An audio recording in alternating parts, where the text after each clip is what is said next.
ಶ್ರೀಗುರುಭ್ಯೋ ನಮಃ. ಹರಿ ಓಂ.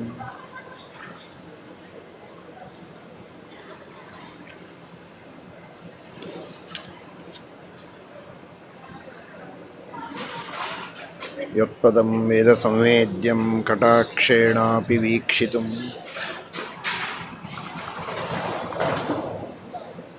ನ ಕ್ಷಮಂತೆ ವಿಮತಯಸ್ತಮುಪಾಸೇ ಶ್ರಿಯಃ ಪತಿಂ.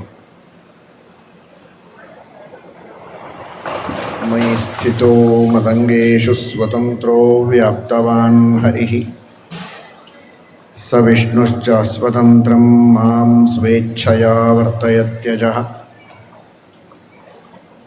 ಸ್ವಾತ್ಮನಸ್ತಸ್ಯ ಪೂಜಾ ಸ್ಯುಃ ಮನೋವಾಕ್ಕಾಯವೃತ್ತಯಃ. ಮಮೈತಾಃ ಇತಿ ಕರ್ತಾರಂ ಉದ್ದೇಶ್ಯಂಚ ಹರಿಂ ಸ್ಮರೇತ್. ಧರ್ಮವಿಜ್ಞಾನವೈರಾಗ್ಯಪರಮೈಶ್ವರ್ಯಶಾಲಿನಃ ಆನಂದತೀರ್ಥಭಗವತ್ಪಾದಾನ್ ವಂದೇ ನಿರಂತರಂ.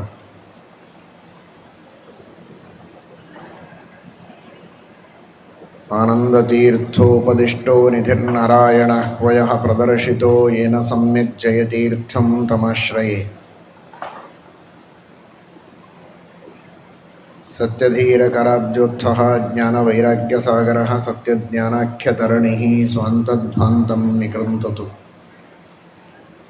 ಸತ್ಯಾಭಿಜ್ಞಕರಾಬ್ಜೋತ್ಥಾನ್ ಪಂಚಾಶದ್ವರ್ಷಪೂಜಕಾನ್ ಸತ್ಯಪ್ರಮೋದತೀರ್ಥಾರ್ಯಾನ್ ನೌಮಿ ನ್ಯಾಯಸುಧಾರತಾನ್.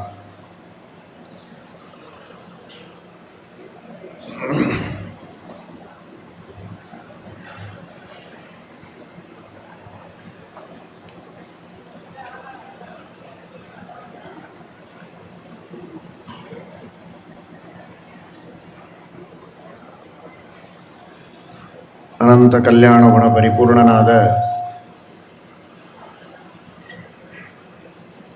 ಶ್ರೀಮನ್ನಾರಾಯಣನ ಪರಮಾನುಗ್ರಹದ ಬಲವನ್ನು,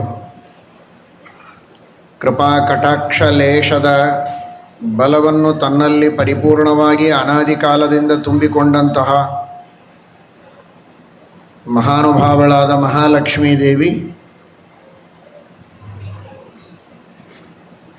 ಸಕಲ ಜಗತ್ತಿನ ಸೃಷ್ಟಿ ಸ್ಥಿತಿ ಲಯ ನಿಯಮನ ಜ್ಞಾನಾಜ್ಞಾನ ಬಂಧ ಮೋಕ್ಷಗಳನ್ನು ನೀಡುವಂತಹ ಮಹಾ ಸಾಮರ್ಥ್ಯವನ್ನು ಪಡೆದುಕೊಂಡಿದ್ದಾಳೆ. ಅವಳು ಸಾಮರ್ಥ್ಯವನ್ನು ಪಡೆದುಕೊಳ್ಳುವುದು ಮಾತ್ರ ಅಲ್ಲ, ವ್ಯಕ್ತಿ ತಾನು ದೊಡ್ಡವನಾಗುವುದು ಬಹಳ ದೊಡ್ಡದಲ್ಲ. ತನ್ನಂತೆ ತನ್ನ ಸಮೀಪದಲ್ಲಿದ್ದವರನ್ನು, ತನಗೆ ಶರಣು ಬಂದವರನ್ನು, ತನ್ನ ಸೇವಕರನ್ನು, ತನ್ನ ಶಿಷ್ಯರನ್ನು, ತನ್ನ ಪ್ರಜೆಗಳನ್ನು, ತನ್ನ ಬಂಧುಗಳನ್ನು, ಇಷ್ಟಮಿತ್ರರನ್ನು, ಅವರನ್ನು ಅವರವರ ಯೋಗ್ಯತೆಗೆ ತಕ್ಕಂತೆ ಉತ್ತಮರನ್ನಾಗಿ ಮಾಡುವ ವ್ಯಕ್ತಿತ್ವ ಇದೆಯಲ್ಲ, ಅದು ಬಹಳ ದೊಡ್ಡದು.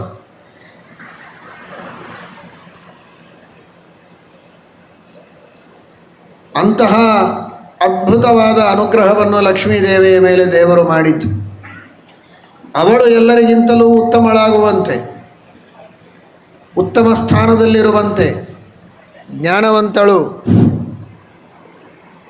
ಔದಾರ್ಯ ಮೊದಲಾದ ಗುಣಗಳನ್ನು ಪಡೆದುಕೊಂಡವಳು, ಅನಂತ ಗುಣಗಳಿಂದ ಯುಕ್ತಳಾಗುವಂತೆ ಮಾಡಿದ್ದು ಮಾತ್ರ ಅಲ್ಲ ದೇವರು.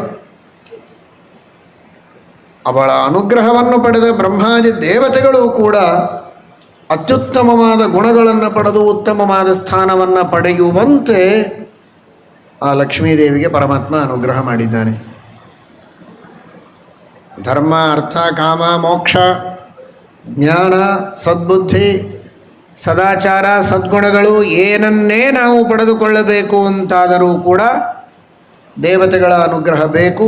ಆ ದೇವತೆಗಳ ಅನುಗ್ರಹದಿಂದ ನಮಗೆ ಅಂತಹ ಸೌಭಾಗ್ಯ ಸಿಗಬೇಕಾದರೆ ಲಕ್ಷ್ಮೀದೇವಿಯ ಕಟಾಕ್ಷ ಆ ದೇವತೆಗಳಿಗೆ ಬೇಕು ಅನ್ನುವ ಮಾತನ್ನು ನಿನ್ನೆ ದಿವಸ ನಾವು ಸ್ವಲ್ಪ ತಿಳಿದುಕೊಂಡಿದ್ದೇವೆ. ಧರ್ಮಾರ್ಥ ಕಾಮ ಸುಮತಿ ಪ್ರಚಯಾದ್ಯ ಅಶೇಷ ಸನ್ಮಂಗಲಂ ವಿದಧತೆ ಯದಪಾಂಗಲೇಶಂ ಆಶ್ರಿತ್ಯ ತತ್ಪ್ರಣತ ಸತ್ಪ್ರಣತ ಅಪೀಡ್ಯ ಶ್ರೀರಿ ಯತ್ಕಟಾಕ್ಷ ಬಲವತ್ಯಜಿತನ್ನಮಾನಿ. ಆ ನಂತರದಲ್ಲಿ ಶ್ರೀಮದಾಚಾರ್ಯರು ಚಿಂತನೆ ಮಾಡಲೇಬೇಕಾದ ಮತ್ತೊಂದು ಮಹಿಮೆಯನ್ನು ತಿಳಿಸ್ತಾರೆ. ಸುಮತಿ ಉತ್ತಮವಾದ ಜ್ಞಾನವನ್ನು ಪಡೆದುಕೊಳ್ಳಬೇಕು ಅಂತ ಹಿಂದಿನ ಶ್ಲೋಕದಲ್ಲಿ ತಿಳಿಸಿದರು. ದೇವತೆಗಳ ಅನುಗ್ರಹದಿಂದ ಅದನ್ನು ಪಡೆಯಬೇಕಾದರೆ ಲಕ್ಷ್ಮೀ ಕಟಾಕ್ಷ ಬೇಕು ಅಂತ. ಆ ಸುಮತಿ ಉತ್ತಮವಾದ ಜ್ಞಾನ ಅಂದರೆ ಅದು ಭಗವಂತನ ಜ್ಞಾನ, ಶಾಸ್ತ್ರಗಳ ಜ್ಞಾನ, ಭಗವಂತನ ಮಹಿಮೆಯ, ಭಗವದ್ಭಕ್ತರ ಮಹಿಮೆಯ ಜ್ಞಾನ. ಇದು ಸುಮತಿ. ಧರ್ಮವನ್ನು ಮಾಡಬೇಕೆಂಬಂತಹ ಒಂದು ಸಂಕಲ್ಪ ನಮ್ಮಲ್ಲಿ ಬರಬೇಕಾದರೆ ಧರ್ಮದ ಬಗ್ಗೆ ಯಥಾರ್ಥ ಜ್ಞಾನ ಬೇಕು. ಆ ಸುಮತಿ, ಈ ಎಲ್ಲ ತರಹದ ಸುಮತಿ ನಮಗೆ ಚೆನ್ನಾಗಿ ಬರಬೇಕು. ಮುಖ್ಯವಾಗಿ ಭಗವಂತನ ಜ್ಞಾನ ನಮಗೆ ಬರಬೇಕು ಅಂತಾದರೆ ವೈರಾಗ್ಯ ಬೇಕು. ವಿರಕ್ತಾನಾಮೇವ ಚ ಜ್ಞಾನಂ. ವೈರಾಗ್ಯ ಇದ್ದರೇನೆ ಪರಮಾತ್ಮನ ಜ್ಞಾನ ನಮಗಾಗತ್ತೆ. ಅಪೌರುಷೇಯವಾದಂತಹ ವೇದಗಳು, ಆ ವೇದಗಳ ವಾಣಿಯಲ್ಲಿಯೇ ಅದ್ಭುತವಾದ ಶಕ್ತಿ ಇದೆ. ಯೋಗ್ಯರಾದಂತಹ ಅಧಿಕಾರಿಗಳು ಆ ವೇದಗಳನ್ನು ಪಠನ ಮಾಡಿ ಅಧ್ಯಯನ ಮಾಡಿದರೆ ಅವರ ಮನಸ್ಸನ್ನು ಕರಗಿಸುವ, ಅವರ ಮನಸ್ಸಿನ ಮೇಲೆ ಪ್ರಭಾವವನ್ನು ಬೀರುವ, ಪರಿಣಾಮ ಬೀರುವ ಶಕ್ತಿ ವೈದಿಕವಾದ ವಾಣಿಯಲ್ಲಿದೆ, ಅಪೌರುಷೇಯವಾದ ವಾಣಿಯಲ್ಲಿ. ಅಂತಹ ಉತ್ತಮವಾದ ಶಕ್ತಿಶಾಲಿಯಾದಂತಹ ವಾಕ್ಯಗಳು ಅಂದರೆ ವೇದವಾಕ್ಯಗಳು. ಇಷ್ಟಿದ್ದರೂ ಆ ವೇದವಾಕ್ಯಗಳು ಒಬ್ಬ ವ್ಯಕ್ತಿ ವೈರಾಗ್ಯವನ್ನು ಪಡೆದುಕೊಂಡಿಲ್ಲ ಅಂತಾದರೆ ಅಂಥವನಿಗೆ ತತ್ವಜ್ಞಾನವನ್ನು ಹುಟ್ಟಿಸುವುದಕ್ಕೆ ಸಮರ್ಥವಾಗುವುದಿಲ್ಲ. ನ ತಸ್ಯ ತತ್ವಗ್ರಹಣಾಯ ಸಾಕ್ಷಾದ್ವರೀಯಸೀರಪಿ ವಾಚಃ ಸಮಾಸನ್ ಸ್ವಪ್ನೇ ನಿರುಕ್ತ್ಯಾಗ್ರಹಮೇಧಿ ಸೌಖ್ಯಂ ನಯಸ್ಯ ಹೇಯಾನುಮಿತಂ ಸ್ವಯಂ ಸ್ಯಾತ್. ಯಾವ ವ್ಯಕ್ತಿಗೆ ಸ್ವಪ್ನದಲ್ಲಿರುವಂತಹ ವಸ್ತುಗಳು ಹೇಗೆ ಅಶಾಶ್ವತವೋ, ನಶ್ವರವೋ, ಬಾಹ್ಯವಾದ ಪ್ರಪಂಚದೊಳಗಿರುವ ವಸ್ತುಗಳು ಅದೇ ರೀತಿ ಅಶಾಶ್ವತ, ನಶ್ವರ ಅಂತ ತಿಳುವಳಿಕೆ ಬಂದಿಲ್ಲ, ಇವುಗಳು ನಶ್ವರ ಅಂತ ತಿಳಿದು ಅವುಗಳ ಬಗ್ಗೆ ಆಸಕ್ತಿಯನ್ನು ಕಡಿಮೆ ಮಾಡಿಕೊಂಡಿಲ್ಲ, ವೈರಾಗ್ಯ ಮನಸ್ಸಿಗೆ ಬಂದಿಲ್ಲ, ವಿಷಯಗಳಲ್ಲಿ ಆಸಕ್ತಿಯೇ ತುಂಬಿದೆ, ಅಂತಹ ವ್ಯಕ್ತಿಗೆ ವೇದಗಳು ಕೂಡ ತತ್ವಜ್ಞಾನವನ್ನು ಹುಟ್ಟಿಸುವುದಕ್ಕೆ ಸಮರ್ಥವಾಗೋದಿಲ್ಲವಂತೆ. ಶ್ರೀಮದ್ ಭಾಗವತ ಹೇಳುತ್ತದೆ, ಜಡಭರತರು ರಹುಗಣನಿಗೆ ಹೇಳುವ ಮೊದಲ ಉಪದೇಶ ಇದು. ನ ತಸ್ಯ ತತ್ವಗ್ರಹಣಾಯ ಸಾಕ್ಷಾದ್ವರೀಯಸೀರಪಿ ವಾಚಃ ಸಮಾಸನ್ ಸ್ವಪ್ನೇ ನಿರುಕ್ತ್ಯಾಗ್ರಹಮೇಧಿ ಸೌಖ್ಯಂ ನಯಸ್ಯ ಹೇಯಾನುಮಿತಂ ಸ್ವಯಂ ಸ್ಯಾತ್. ಗುರುಗಳ ಉಪದೇಶದಿಂದ, ಪರಮಾತ್ಮನ ಅನುಗ್ರಹದಿಂದ ತಕ್ಕ ಮಟ್ಟಿಗೆ ವೈರಾಗ್ಯವನ್ನು ಮೊದಲು ಪಡೆದುಕೊಂಡಿದ್ದರೆ ವೇದಗಳ ಅರ್ಥವನ್ನು ಚೆನ್ನಾಗಿ ತಿಳಿದುಕೊಳ್ಳುವುದಕ್ಕೆ ಸಾಧ್ಯ.